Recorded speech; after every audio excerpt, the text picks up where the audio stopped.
Before Juliana Ahuda was making a name for herself, her Hall of Fame mom, Danielle Scott, was making history as a 5-time Olympian and 2-time Olympic medalist. So growing up, I would go to her Hall of Fames and her speeches and all of the above, and I would hear a story. And from a young mind, I didn't really know what it was really about until I got older and I started playing volleyball. I'm like, wow, this is really cool. She's very talented, and she accomplished many things. I wish I can be there one day, and that's what my goal is currently.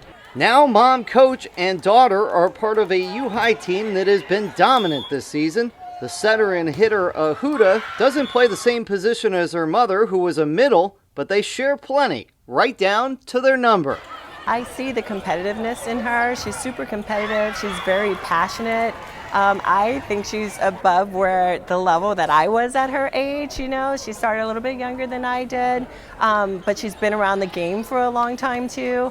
But I think that she is really doing an amazing job and is an outstanding just person and student and athlete. Of course, it's not exactly commonplace to be the daughter of a 2-time Olympic medalist, but I asked both mom and daughter about pressure and expectations.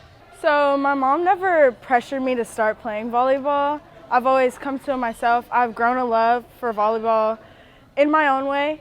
I've always said from young, I'm gonna do great things, but I'm gonna find my own path. For me, I don't think there's added pressure. I just want to make sure, because I've heard of parents coaching their kids, just having a really good balance of not being too hard, but not being too soft, and really giving her the space to grow on her own. She's in a different position than I am, so that helps too. That alleviates like being a middle blocker like your mom. And then there's the coach-mom dynamic. Danielle Scott is an assistant for the Cubs that is also the mother of a star. When she was younger, she would go, Coach Mom, or Mom, I mean Coach. I think sometimes the lines can get a little bit blurred, but as she's grown, it's really clear. Like when we're on the court, I'm Coach. When we're off the court, I'm Mom. We would talk about volleyball, but I would be like, okay, I need the coach side right now. Okay, I need the mom side right now.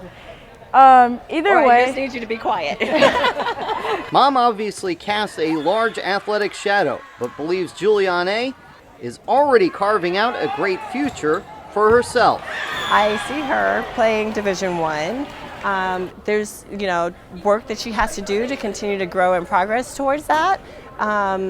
But I think she can go as far as she's willing to work for it. It's a great mother-daughter relationship that just happens to be an Olympian star-athlete relationship as well.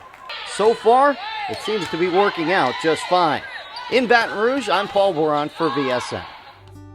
There is a response to criticism. You think you can do a better job? Then you do it. Well, that's why Abdu Njai became a referee. Adult game in Baton Rouge, Louisiana.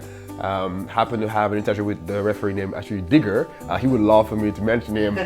He was my referee, gave me a yellow card for a foul. I did not agree for that. I didn't agree about getting a yellow card. I didn't think I deserved it. He's like, well, if you know better, go and become a referee. I'm like, wait, is that possible? Njai's path to becoming a referee started well before that, playing the game in his native Senegal before moving to the United States to attend NC State. Then he took a job almost a decade ago in Baton Rouge for ExxonMobil, but he still played the game, and that led to that fateful encounter. So I played my entire life, really. I remember playing right in front of our house and playing from morning to late night on weekends and right after school on weekdays. It used to be something that I do every day. So I played my entire life, played in high school, was a decent player. Actually played junior college as well when I moved into the state for a year and a half at the Wake Technical Community College. So I've enjoyed playing, I'm still playing every once in a while whenever I get a chance. It's really the love of my life. That love of the game became a job in the game, working his way up the officiating ranks. So yes, I did youth, did high school, first college game, wow, I gotta go back in time, let me think. Probably would have been JUCO. Then I kind of moved on to doing some Sunbelt matches and SEC matches. First professional match as a fourth official was at Rio Grande Valley. Used to be a USL championship team. And then a little bit later, my first professional game as a referee was in Charlotte, North Carolina. Across all the leagues now, how many professional matches have you done? Wow. Roughly. So if I think roughly, probably close to 100. And he is good at officiating, so good that last year he was named the USL Championship Referee of the Year. It was a surprise. I remember because I was assigned the USL Championship final that year as a fourth official. And then as we were having dinner, that's when I kind of got the news from my manager, my director. And it was really a surprise because it was a lot of hard work during the year. It meant a lot. It meant that there's recognition of all the hard work and dedication. But even the best refs can't make everyone happy all of the time. I called a fantastic game. I thought I was like, my team did well. We finished the game, we shake hands, we are super happy. All of a sudden, I see a fan running in to try to come and tell me that I was the worst ever. And then at that point, why was it crazy to me is because you can have any kind of thought about your performance, but you will always have that one person who do not agree. NJ has officiated matches at the top levels of men's and women's soccer here in the United States. On this night, we caught up with him during an NWSL match in Houston. But I asked him, is there one match that stands out in his long career? I think memorable match moment was my first Major League Soccer match that I had in Dallas. And the reason it was memorable for me is the people who made the trip and took all the time off to be able to be there and support. I have another moment that's actually more memorable in my mind, right? Okay. First NWSL match. It was Bay FC starting their very first game in the NWSL.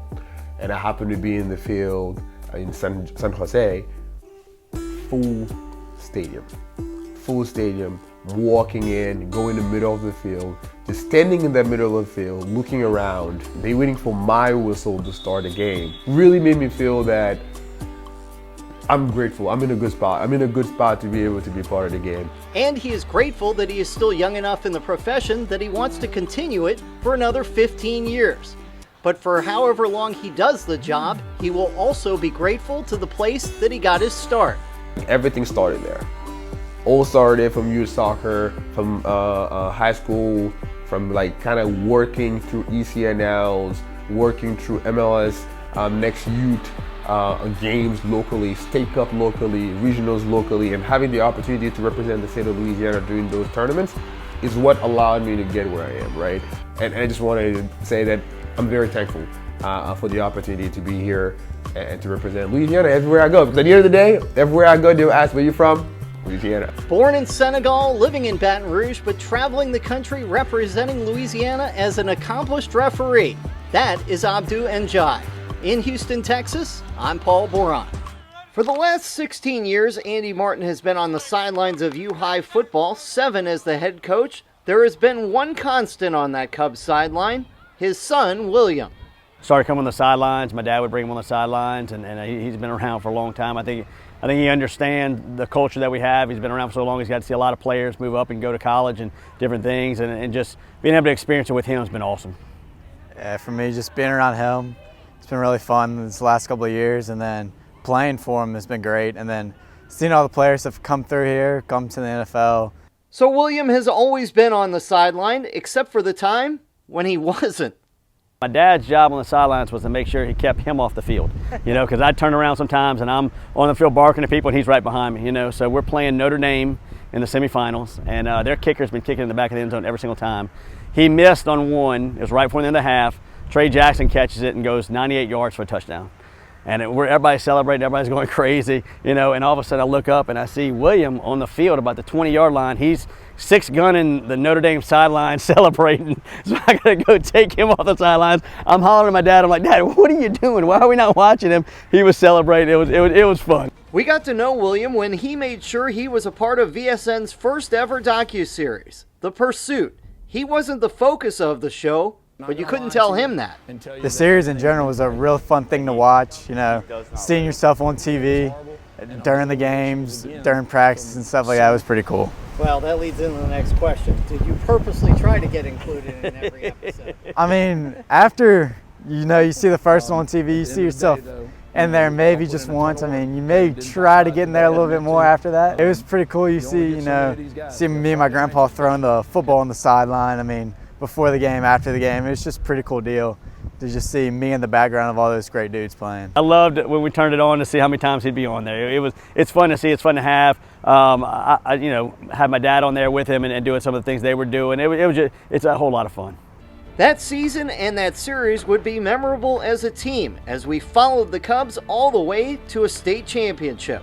We finally got a chance in the Superdome to go back-to-back. It was a lot of fun, and it was neat. It was neat to have it documented. I think we had some really good players on that team, but we had some really good guys on that team too, and it was really a neat series.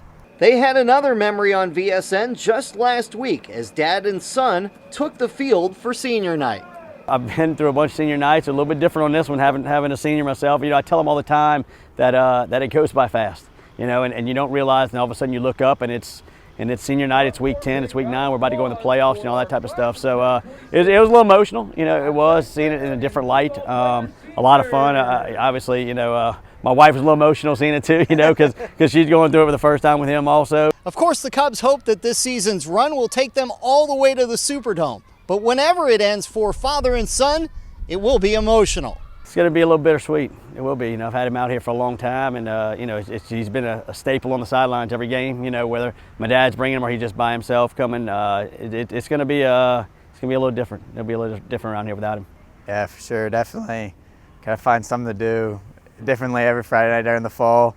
Which means it's going to be a little weird not coming out here every week, practicing, just seeing around. It's been pretty cool these last years, especially playing for them. Started to get on the field, start playing. It's been really fun. He won't be around every week, but William is going to LSU, so he will appear on the sidelines from time to time and will probably make his way onto our broadcasts. In Baton Rouge, I'm Paul Boron for VSN. When Maddie Morrow signed with Bay FC in March, she made history, becoming the only current player from the state of Louisiana in the NWSL, and one of only a handful of players from our state to ever play professionally in the United States. But getting to this point wasn't easy. To be on the team, it's a long process for a trialist. It's like basically a 2-month tryout, so very stressful. And then finally, after like 4 rounds of cuts, it was excitement and relief, probably, were the biggest emotions. So how much pride is it for you that you represent Louisiana in the NWSL? Oh, it's awesome. I think when I was young and I was doing ODP and stuff, it felt like being from Louisiana kind of was almost like a negative connotation as being from Louisiana, but now that I finally made it here and hopefully can continue to play and do well, it feels like a chip on my shoulder. So I feel like I wear it with pride now, being like, oh, I was from Louisiana, not a big soccer state, right, and we're still here, and hopefully other kids can see that. It's been quite the journey for the native of Youngsville, Louisiana, who took to soccer at an early age for one simple reason. I think I started at 4, like a lot of kids, just to give me something to do to run around. I think I stayed with it because I didn't like to stand still. I like softball, but it was too much standing still. She kept on moving through a decorated high school career where she won back-to-back titles at St. Thomas More and was the 2018-19 Louisiana Gatorade Player of the Year. I had a great time in high school too. And that's what I love, is like I didn't really feel the pressure, and if I did, I put it on myself. So I think that's what I'm so grateful for growing up and being in high school and having fun with your best friends and playing soccer, and that was my favorite time playing soccer. All the while she was playing for her club at Cajun Rush Soccer, now known as Louisiana Crew Rush, under Coach Dave Laperouse. Early impressions were a great kid, high energy, good work ethic, good family, someone who just really, you could tell she had some physical and some God-given, abilities. I'm so grateful for that club career because I think a lot of players that I meet here on my team and in the league we all had such different experiences when we were younger, and mine was fun and competitive and silly, and the pressure wasn't always there, which I think is what kept me loving soccer. I think a lot of players burn out when they play in these huge clubs and they are constantly putting against each other, and I didn't feel that it was competitive, but it felt like a good time. But really what separated her apart from like other really good club players is at some point she realized that this is my thing, this is what I want to do. And the amount of extra hours, extra time, if it's watching the game, playing, We used, in our club, we used Maddie as an example a ton to the younger players. You want it, you got to go put in the hours. She used to live at Youngsville Sports Complex with a bag of balls by herself, and you'd drive by, you'd see her out there before and after practice, so on her off days. And so that, once she started doing a ton of that outside of her normal training sessions and games and all that, then you saw like, okay, then maybe she can really reach that potential. That potential took her to LSU, a dream experience for a girl from Louisiana, but that potential also had her looking to expand her game and her opportunities for a soccer future, which led her to West Virginia. I love my time at LSU. I love the girls. I really enjoy the coaching staff. I love the environment. It's your dream when you're from Louisiana to play there. But I think as I was getting older, I really wanted to try and see if I could go professional. Not that you can't do it from LSU, you can. Right. But I had things I needed to work on, like technically building out of the back and doing all that kinds of stuff that I think West Virginia helped me to get there a little bit more, and then connections and just the history of West Virginia and the professional players they put out. It's a Saturday night in mid-May in Orlando, and Maddie Morrow is living the soccer dream. She's representing her professional club, playing in a beautiful soccer-specific stadium in front of 6,000 strong. Yeah, it's a long way from those youth soccer fields in Youngsville. I still don't think it's real right now. No. I remember one of our club tournaments we were watching. I don't even think it was professional, but it was like the NCAA Elite 8 at UNC, and I was like, oh my, I couldn't even imagine playing there. Right. And now being here, it's just, I feel like you just don't know the plans that God has for you. It's awesome. Anytime, as a coach like myself, Maddie's gotten what she's gotten because she's put the mindset, her family support her, and she's done things to get there. And as a club coach, or just any coach that's a part of it, it's cool to be a little piece of it. Morrow made her first appearance for Bay FC in late April and got her first start on May 1st against Portland. Soccer is a job now for her, but at its core, it is what it has always been about for Morrow, having fun with her friends. She's just doing that on the big stage of the NWSL. In Orlando, I'm Paul Boron.